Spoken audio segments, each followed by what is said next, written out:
Oi pessoal, eu sou a professora Luzilete e vou trabalhar com vocês o componente de ciências. Na aula passada nós fizemos uma grande revisão sobre as partes da planta, lembram? Por que foi importante fazermos essa revisão? Porque hoje nós vamos entrar num novo conteúdo ainda falando sobre as plantas. Lembram que eu disse para vocês que as plantas têm que ter raiz, caule, não é isso?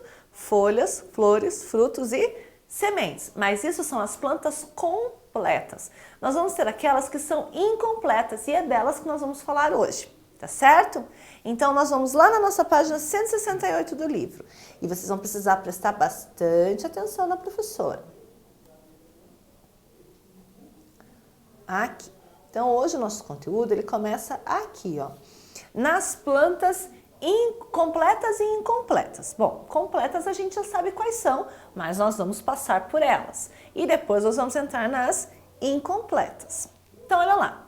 Como vimos, as plantas têm diferentes partes. Em geral, as plantas possuem caule, folha, raiz, sementes e algumas produzem flores e frutos.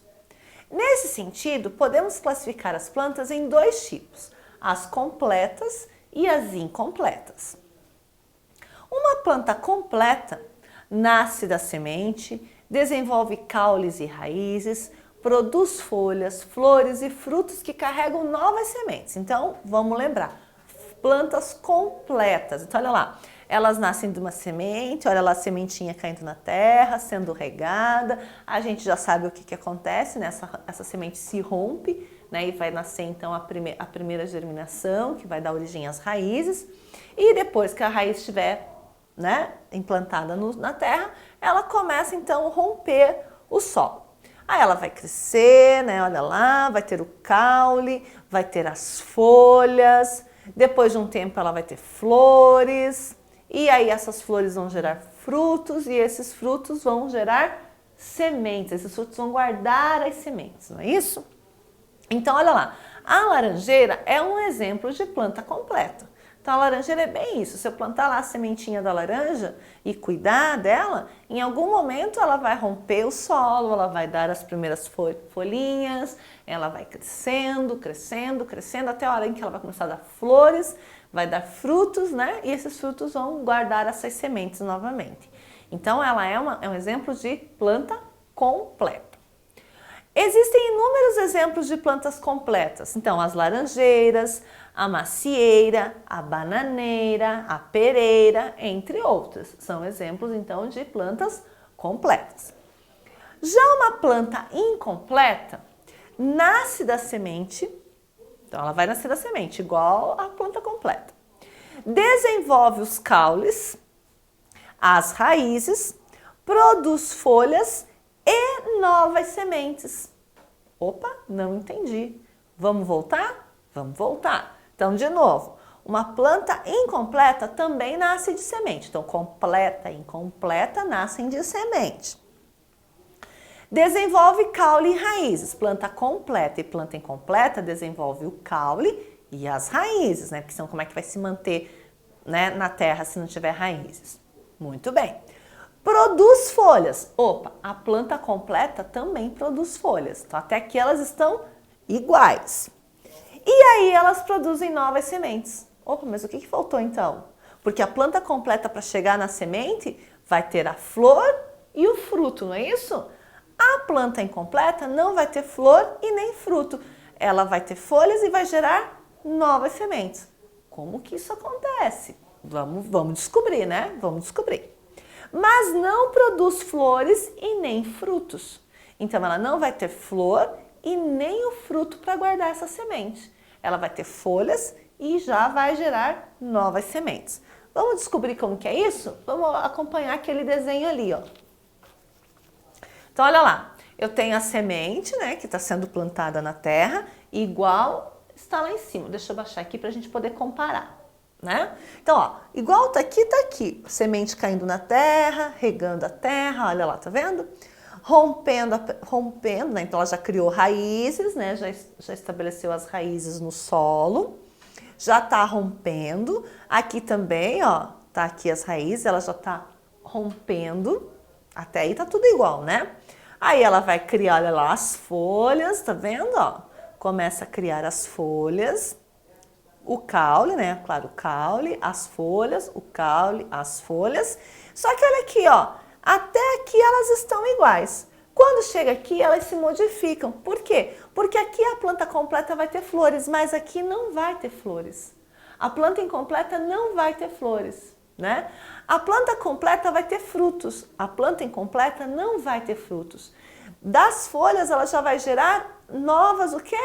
Sementes. Olha lá, ó, essa aqui é um pinheiro, né? Olha lá, as pinhas, né? As pinhas é onde estão guardadas as novas sementes. Então, o pinhão, que é tão conhecido em algumas regiões, principalmente na região sul do país, né? Na verdade, não é um fruto. As pessoas comem, né? Consomem, fazem sopa de pinhão, fazem pinhão assado, pinhão cozido, né? Mas esse pinhão, ele não é um fruto, ele é a semente do pinheiro. Estão vendo? Então, quer dizer que a araucária, por exemplo, é uma planta incompleta. Ela não vai ter flores e ela não vai ter frutos. Ela vai gerar apenas novas sementes. Ela faz o processo igualzinho. Estão vendo? A gente foi comparando aqui, vendo que o processo estava igual. Só que o que acontece? Acontece que quando ela fica adulta, né, lá, ela já gerou folhas, aqui também já gerou folhas, só que aí não vai gerar nem flores nem frutos. E já vai dar origem, então, às novas sementes. Isso é uma planta incompleta. Vamos continuar ali, então. Aqui, ó, a araucária é um exemplo de planta incompleta. Um exemplo de planta incompleta é o pinheiro do Paraná, também conhecido como araucária. Tem as matas de araucárias no Paraná, né? A araucária é uma árvore muito comum no sul e sudeste do Brasil. Essa árvore não forma frutos e apresenta pinhas no lugar de flores. Então, as pinhas estão no lugar das flores, mas elas fazem o papel de flor. Elas são flores? Não, não são flores, né? Elas estão ali, na verdade, é um acúmulo de sementes juntinhas, né? Uma da outra ali. A araucária possui sementes que podem dar origem a outras plantas. A semente da araucária é o pinhão. Ele é muito consumido no sul do Brasil, onde há muitas araucárias. Viram o que eu falei para vocês? É muito comum na região sul, principalmente na época do inverno, quando vai entrando o inverno, no finalzinho do outono, inverno, é quando começam esses pinhões começam a cair no chão, né? As pinhas já estão maduras, que a gente chama. E aí é quando as pessoas começam a consumir esse pinhão, né? Mas lembrando que não tem fruto. Ah, então a pinha é o fruto do pinheiro? Não, a pinha é o acúmulo ali dos pinhões, né? Que são as sementes, tá bom? Olha lá, a araucária angustifolia, conhecida como pinheiro do Paraná, a araucária, né? E olha a pinha da araucária, então, né? Que não é flor e não é fruto, gente. Olha a pinha lá, ó, tá vendo? Cada um desses grãozinhos aqui é um pinhão. Aí vamos ali, para saber mais. Então vamos saber agora, esse aqui é muito interessante, gente. A gralha azul é a ave símbolo do Paraná. Lá no texto em cima fala o quê? Que as araucárias são muito comuns na região sul, né? E principalmente no Paraná, não é isso que tá falando lá, ó? Que o pinheiro, essa daqui, é uma planta incompleta, é conhecida como pinheiro do Paraná, que também é conhecida como araucária e que tem muito na região sul e sudeste do Brasil, não é isso? Muito bem. Então agora a gralha azul, ele é um símbolo, né? Ela é uma ave símbolo do Paraná, que é um estado que fica na região sul do país. Olha que interessante a história. A gralha azul tem o hábito de enterrar pinhões, empurrando-os com a ponta fina para baixo e comendo apenas a parte de cima. Então, o pinhão, ele é assim, mais ou menos. Deixa eu ver se eu consigo desenhar um pinhão aqui.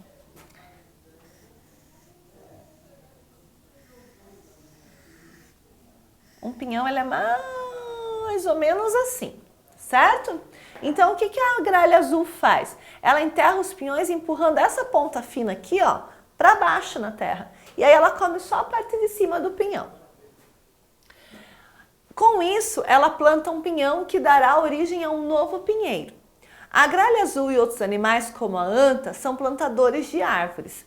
Por isso, eles são muito importantes para a conservação da natureza. Então, no caso do pinheiro, a reprodução dele, veja, não tem flores, né? Então, logo, não vai chamar a atenção de muitos insetos, né? E nem de muitas aves. Mas a gralha azul, ela se alimenta do pinhão, né? Então, é por isso que ela também auxilia na reprodução dessa planta. Por quê? Porque ela enterra esse pinhão, né, com a ponta fina para baixo, consome só a parte de cima e larga esse pinhão lá. E esse pinhão, então, vai o quê? Vai dar origem a um novo pinheiro. Por isso é que a gralha azul é conhecida como símbolo do Paraná. Mas além da gralha azul, ali fala da anta, mas a gente também tem lá no Paraná a cutia. Né? A cutia também é um roedor, né? Uma espécie de roedor, e ela também se alimenta de pinhão, só que ela enterra o pinhão. E aí, como ela enterra e depois não lembra onde está, aonde o pinhão for enterrado, ele vai fazer o quê? Né? Ele vai germinar e vai gerar um novo pinheiro. Então a cutia também é responsável por essa reprodução dos pinheiros no Paraná. E aqui fala da anta também, que é uma outra espécie de animal que faz a mesma coisa. Aí fala assim, leia a seguir uma reportagem sobre a dispersão de sementes pelas antas em florestas degradadas. Olha que interessante, olha lá. As antas são importantes para a regeneração de florestas degradadas na Amazônia. O maior herbívoro da América do Sul anda muito, come muito e faz muito cocô. A anta faz muito cocô. Especialmente nas áreas com vegetação menos densa, em que muitos casos já foram atingidas por queimadas. E é esse cocô que ajuda a espalhar a semente pela região. Estão vendo que importante? Olha só que interessante essa reportagem, né? Primeiro vamos lembrar o que é herbívoro. O que é um animal herbívoro, será? É um animal que só se alimenta de vegetais, tá? De plantas, sementes, só o que é vegetal. Ele se alimenta de vegetais, então ele é um animal herbívoro, tá? Então a anta, que só come vegetais, né? Come algumas sementes também.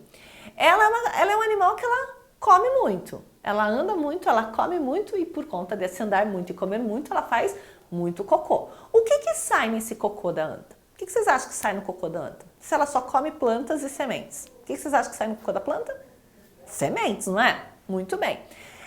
Então lá na região da Amazônia, né, ela anda por lá, e aí, né, tem áreas lá na região da Amazônia que já está com a vegetação menos densa, quer dizer, já cortaram tanto, já depredaram tanto aquela região, algumas regiões da Amazônia, que já quase não tem mais árvores, né? Mas a anta está andando por lá, e ela vai fazendo o que lá? Vai fazendo cocô por lá. E é esse cocô que ajuda a espalhar as sementes nessas regiões onde já não tem mais tantas árvores. Embora outros animais, como os macacos, também auxiliem muito na dispersão das sementes, só as antas fazem isso em áreas atingidas por degradação. Estão vendo que importante? Então, embora o macaco também faça isso, né, ajude nesse reflorestamento, mas é só a anta que anda por essa região que tem menos árvores, né, que já está devastada, que já está com uma vegetação menos densa. Mas as antas conseguem dispersar sementes maiores e em florestas degradadas. Então elas consomem mais, né? E elas consomem sementes maiores, então logo elas dispersam sementes maiores nessas florestas degradadas. Então olha lá, no título dessa notícia é Cocô de anta ajuda a regenerar florestas degradadas na Amazônia. Saiu no O Globo, no dia 1º de março de 2019 e está disponível nesse site aqui, ó, que foi acessado pela última vez em 17 de dezembro. Então, vocês gostaram de saber disso? Eu acho isso muito interessante, né? Porque a gente fica pensando como é que a natureza funciona, né? Existe dentro da natureza uma colaboração entre animais e vegetais, né? E é uma coisa meio uma ajuda mútua, né? Se por um lado as plantas oferecem abrigo para esses animais em troca, né, acabam sendo os dispersores dessas sementes por aí, fazendo com que essas plantas renasçam em outros lugares. Tá certo, pessoal? Então por hoje é só. Eu encontro vocês na nossa próxima aula. Um grande beijo e até lá!